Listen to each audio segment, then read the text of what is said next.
Bonjour à tous.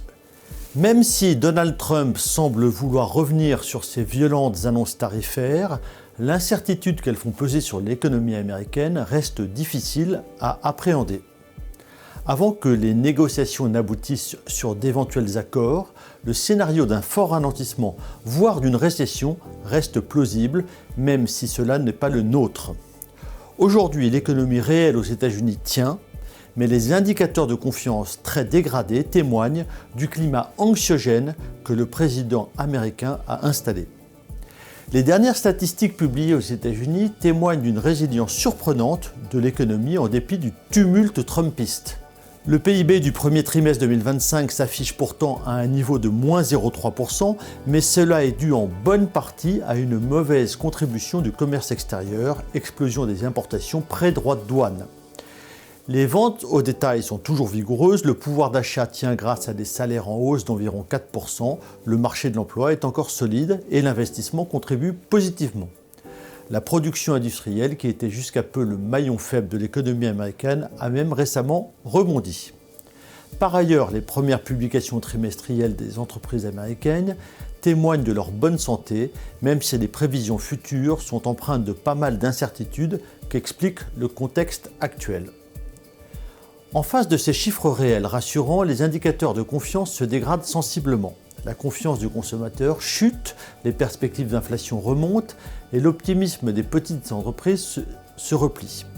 C'est la conséquence directe des annonces tarifaires de Donald Trump, même si elles ont été ensuite, en dehors de la Chine, gelées. Il est urgent pour le président américain de trouver des accords avant que cette perte de confiance n'affecte l'économie réelle et ne fasse peser un risque de fort ralentissement.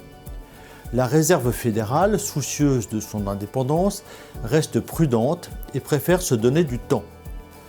Le risque sur la croissance s'accompagne d'un risque sur les prix, au moins provisoire, si les droits de douane étaient appliqués. Nous pensons qu'un scénario noir pour l'économie américaine devrait être évité, mais l'incertitude demeure.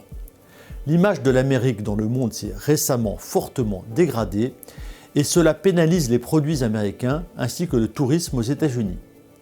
Les 100 premiers jours de la présidence Trump ont contribué à ressouder l'Europe. L'Allemagne commence à sortir de son dogmatisme budgétaire, ce qui devrait permettre à l'Europe d'éviter une récession et même de repartir progressivement.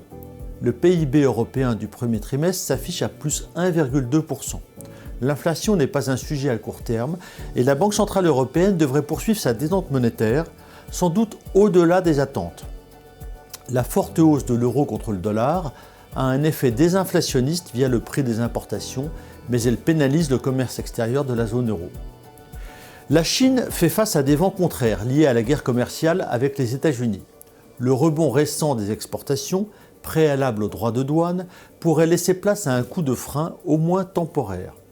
Même si un accord finit par être trouvé, ce qui reste aléatoire, des mesures de relance devront être annoncées par le gouvernement pour soutenir l'économie domestique.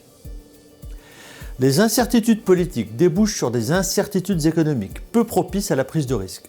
Nous sommes prudents sur nos mandats modérés et équilibrés, en attendant d'y voir plus clair. Nous restons investis sur nos mandats dynamiques en gardant un équilibre géographique entre Europe et États-Unis. Bonne journée à tous!